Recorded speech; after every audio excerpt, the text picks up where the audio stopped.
kisah taubat dan fikihnya. Fikih taubat sidang jemaah yang dirahmati Allah, umur yang masih tersisa ini gunakan untuk bertaubat kepada Allah. Kullu bani Adam khata', setiap anak Adam tu pasti berdosa. Wa khairu khata'i, dan sebaik-baik yang berdosa itu at-taib, orang yang bertaubat. Nah, sidang jemaah yang dirahmati Allah, hadis Rasulullah SAW, at-taibu minadz dzambi kaman la dzambalah. Siapa yang bertaubat dari dosanya, dia akan bersih seperti tidak ada lagi dosa. Maka sidang jemaah yang dirahmati Allah, perlu fikih taubatnya. Fikih taubat yang pertama adalah kita bertaubat dengan sungguh-sungguh, tidak mengulangi perbuatan, dan sebisanya dibayar semua akibat kejahatan kita jika menyangkut kepada manusia. Yang kedua, sidang jemaah dirahmati Allah, setelah kita bertaubat, kita mesti hijrah, berubah keadaan, yaitu dari taubat cari majelis ilmu, tukar pertemanan dengan yang baik-baik, dengan orang soleh. Kemudian mudawamah, jaga selalu amal-amal taubat kita supaya kita mendapat yang keempat, yaitu husnul khatimah. Sidang jemaah dirahmati Allah, siapapun kita, hebat apapun dan segala macam, maka sebaiknya kita bertaubat. Sejarah Islam cukup lengkap dalam perkara taubat ini. Dalam hadis Bukhari diceritakan tentang pembunuh 100 orang. Jadi kalau sekarang ada isu teroris heboh se-Indonesia, kadang-kadang terorisnya belum pernah bunuh orang tapi sudah terduga teroris. Itu heboh se-Indonesia. Ini pembunuh 100 orang. Kira-kira kalau zaman kita seperti itu mungkin sangat heboh sekali. Dia membunuh 99 orang, hadis Sahih Bukhari. Kemudian dia ingin bertaubat. Ketika dia ingin bertaubat, dia datangi ulama. Ternyata ulama ini menanya dosanya, dosa kamu apa? Aku telah membunuh 99 orang. Kaget ulamanya. Karena besarnya dosa ini di mata ulama ini, la taubatan lah, tidak ada taubat untukmu. Akhirnya orang ini terpancing lagi emosinya, maka dibunuhnya ulama ini karena emosinya terpancing. Lengkap 100 orang dibunuhnya. Maka setelah dibunuhnya 100 orang dibunuhnya, dia menyesal lagi, ingin melanjutkan taubatnya. Cari-cari informasi, ditunjukkan oranglah kampung taubat. Maka ketika dia berusaha untuk datang ke kampung taubat itu mungkin madrasah, kalau sekarang pesantren atau sebuah komunitas, ya, yang di sana ada pembenahan mentality orang-orang yang bertaubat. Ketika dia berjalan ke sana, dicabut Allah nyawanya, malaikat maut datang, meninggal dunia dia dalam perjalanan. Datang malaikat rahmat mengatakan, ini catatanku, karena dia orang yang bertaubat. Datang malaikat azab, ini catatanku, dia pembunuh. Akhirnya bertengkar dua malaikat ini. Datanglah keputusan dari Allah. Kata Allah pengadilannya, coba diukur mana yang lebih dekat antara tempat maksiat dari membunuh dan tempat kampung taubat. Ternyata setelah diukur dekat sedikit ke kampung taubat, maka dia menjadi catatan malaikat rahmat karena dia sudah diterima taubatnya oleh Allah. Ini pentingnya, hebatnya kalau kita sportif secepatnya meraih kesempatan bertaubat. Maka kalau kita meninggal dunia dengan azam kita, dalam proses kita bertaubat pun Allah insya Allah akan ampunkan dosa kita. Sidang jemaah itu pembunuh. Dalam sejarah besar, dalam sejarah Islam ada ulama besar namanya Fudail bin Iyad, ahli hadis. Fudail bin Iyad, dia meninggal pada tahun 187 Hijriah.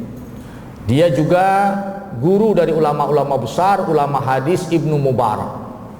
Ibnu Mubarak adalah ulama yang pertama membukukan hadis tentang hadis-hadis jihad.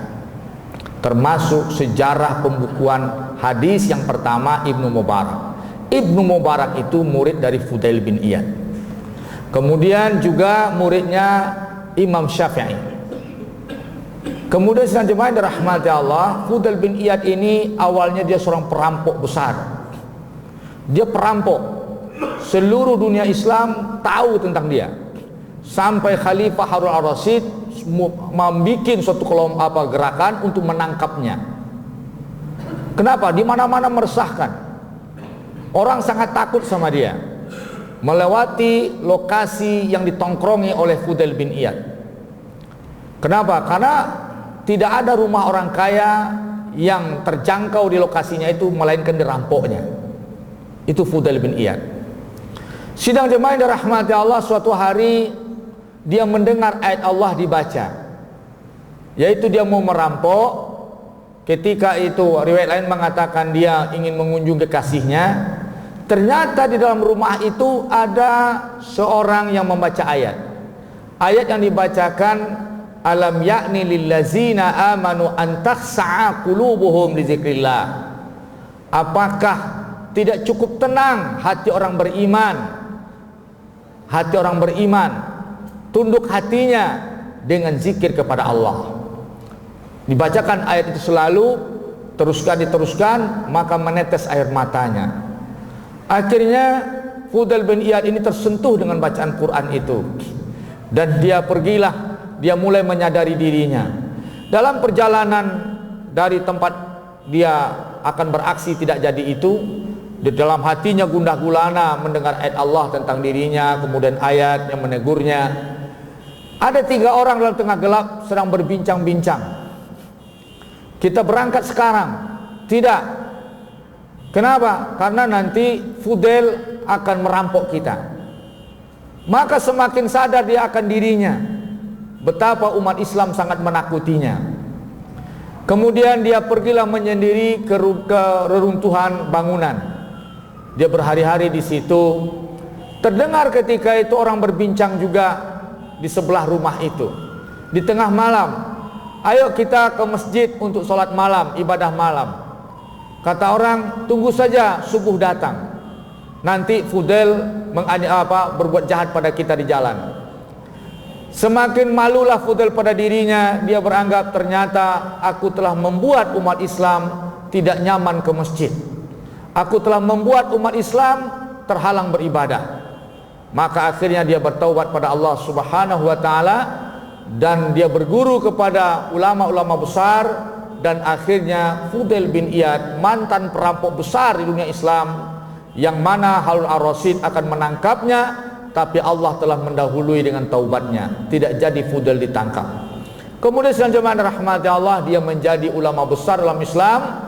Dia ulama hadis dan menulis mushaf, dan terkenallah dengan ulama besar dalam kitab Syiar I'lam Nubala. Kemudian juga dia dikenal sebagai seorang yang zahid, orang zuhud. Kemudian wasiat-wasiatnya sangat banyak. Satu buku nasihat-nasihat Fudail bin Iyad. Dia meninggal pada tahun 187 Hijriah. Itu taubatnya seorang perampok, husnul khatimah. Kemudian sidang jemaah dirahmati Allah, ada seorang pemabuk, namanya sidang jemaah dirahmati Allah, waktu perang Qadisiyah, Abu Mihjan. Dia seorang pemabuk. Kalau sekarang mungkin narkoba. Dia pemabuk, ditangkap oleh gubernur, yaitu Sa'ad bin Abi Waqqas. Ketika dia ditangkap oleh Sa'ad bin Abi Waqqas, maka dipenjarakanlah dia. Ketika itu Sa'ad bin Abi Waqqas akan memimpin perang Qadisiyah. Sejarah perang Qadisiyah ini perang yang menentukan nasib umat Islam. Namun perang besar itu dipimpin oleh Sa'ad bin Abi Waqqas dalam keadaan cedera. Mendengar pasukan berangkat, maka ketika itu tersadarlah Abu Mihjan. Orang lain berjuang, bertakbir dengan semangat-semangat jihad, sementara dia di dalam penjara disebabkan dosa maksiat, yaitu minuman keras. Terhinanya diriku. Begitulah dikeluarkan syair-syair yang banyak ketika di penjara. Akhirnya dia ingin menebus dosanya. Ya Allah, andaikan perang Qadisiyah ini bisa menebus dosaku, maka aku ingin ikut terlibat perang Qadisiyah. Maka dibujuk-bujuklah istri Sa'ad bin Abi Waqqas. Sa'ad sudah berangkat memimpin perang, untuk dilepaskan dia untuk pergi ke medan tempur. Namun istri Sa'ad tidak punya wewenang melepaskan tahanan. Akhirnya dia selalu meyakinkan istri Sa'ad. Kata dia, kalau saya terbunuh di medan tempur, maka itu serahkan hukumnya pada Allah. Tapi kalau saya masih hidup, saya berjanji akan kembali ke penjara ini. Saya yang merantai tangan dan kaki saya dan mengunci pintu penjara. Pegang janjiku ini, izinkan aku bertempur, karena aku ingin hidupku juga berarti untuk Islam. Jangan jadi orang tidak baik. Akhirnya sidang jemaah sholat istikharah istri Sa'ad bin Abi Waqqas. Sa'ad bin Abi Waqqas dalam perang itu tidak bisa memimpin dengan baik, kakinya cedera. Pasukan akhirnya porak-poranda karena Sa'ad bin Abi Waqqas cedera, tidak bisa mengendalikan langsung. Ketika pasukan porak-poranda, Abu Mihjan dilepas dari penjara oleh istri Sa'ad sampai di medan tempur itu dalam kondisi maghrib. Dan dia ke medan tempur hanya berbekal sebilah pedang, kemudian satu perisai tanpa pelana kuda. Dia berperang seadanya karena pegang janji untuk tidak kemana-mana, hanya ke medan tempur. Maka ketika itu langsunglah dia membaca kondisi umat Islam. Maka menurut Abu Mihjan, dia harus menerobos kekuatan ring satu musuh. Maka diteroboslah kekuatan ring satu musuh itu oleh Abu Mihjan tanpa takut di tempat jenderal-jenderal yang dikawal ketat oleh pasukan musuh. Maka akhirnya pertahanan ring satu musuh itu bisa dilemahkan oleh Abu Mihjan. Maka pasukan sendirinya berada di bawah kendali Abu Mihjan, berperang di tengah gelap. Ketika itu orang berkata itu adalah malaikat, orang berkata itu Ali bin Hisam. Tapi dibantah oleh yang lain, Ali bin Hisam sudah syahid pada perang sebelumnya. Tapi Sa'ad bin Abi Waqqas sempat melihat ketika Abu Mihjan melesat ke tengah, itu mirip Abu Mihjan, tapi dia di penjara, nggak mungkin dia. Akhirnya sidang jemaah dirahmati Allah, menjelang dini hari, pasukan dengan otomatis berada di bawah kendali Abu Mihjan. Maka kemenangan Islam diraih oleh pimpinan Abu Mihjan. Maka menanglah umat Islam. Ketika dini hari orang sudah mulai mengumpulkan ghanimah, harta rampasan perang, berkumpul, saling berkisah-kisah. Abu Mihjan tidak ikut dengan mereka. Dia langsung menaiki kudanya, menepati janjinya. Dengan tubuh yang berlumuran darah, dengan sisa tenaganya, dia kembali ke penjara. Dia kembali ke penjara, dikunci pintu penjara dengan tangannya sendiri, dipasang rantai dan kaki dengan tangannya sendiri, dengan kondisi luka di sekujur tubuhnya, karena dia berperang menerobos lautan-lautan pedang ring satu musuh. Maka sidang jemaah dirahmati Allah, meringkuk dia dengan berlumuran darah di penjara. Sementara orang lain berkisah-kisah tentang dia, ada yang menganggap malaikat dikirim Allah untuk memimpin perang menyelamatkan umat Islam. Nah, sidang jemaah dirahmati Allah, besoknya sampailah Sa'ad dengan pasukannya di rumah. Ketika itu sang istri menyambut dan bertanya, "Maza fa'alallahu bik?" Apa yang telah dibuat Allah untukmu? Dikisahkanlah seorang malaikat menyelamatkan pasukan tempur. Tapi aku lihat dia mirip Abu Mihjan. Maka sang istri sudah ketakutan akan dimarahi oleh suami, melepaskan Abu Mihjan dari penjara yang bukan wewenangnya. Maka akhirnya ketika itu langsung dipeluk suaminya. Menangis istri Sa'ad bin Abi Waqqas, minta maaf pada suaminya. "Maafkan aku wahai suamiku, la huwa Abu Mihjan, la huwa Abu Mihjan, la huwa Abu Mihjan."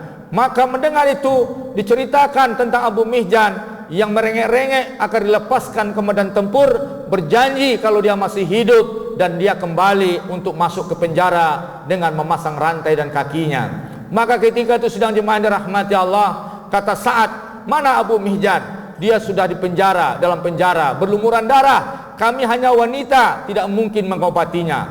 Dari malam sampai siang, Abu Mihjan sudah lemah dengan tubuh berlumuran darah sekujur tubuhnya.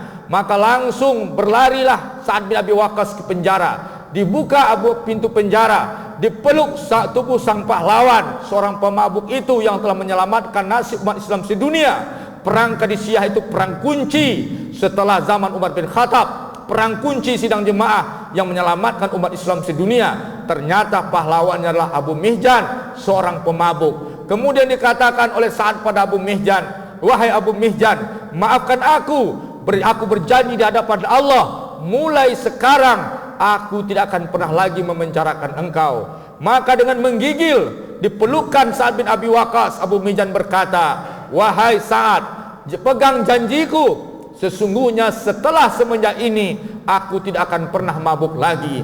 Itulah kisah Abu Mihjan menebus kesalahan dan taubatnya, dan memberikan catatan emas dalam sejarah Islam. Abu Mihjan dalam buku-buku sejarah tidak ada yang bisa melupakan dahsyatnya perang Qadisiyah yang berhari-hari dipimpin oleh Sa'ad bin Abi Waqqas. Umat Islam hampir tamat riwayatnya dan diselamatkan oleh seorang pemabuk yang taubat. Maka untuk itu sidang jemaah, ada potensi-potensi Abu Mihjan di tubuh anda, di diri anda. Ada potensi Fudail bin Iyad pada anda, ada potensi Umar yang bertaubat pada anda, ada potensi Abu Bakar pada diri kita. Maka bebaskan kebaikan-kebaikan yang ada pada diri anda, sehingga andalah Abu Bakar di akhir zaman, Umar di akhir zaman, Fudail bin Iyad di akhir zaman, Abu Mihjan di akhir zaman. Kebaikan itu harus anda selamatkan dari diri anda sebelum datang kematian anda. Fa'tabiru ya ulil absar la'allakum turhamun. Assalamualaikum warahmatullahi wabarakatuh.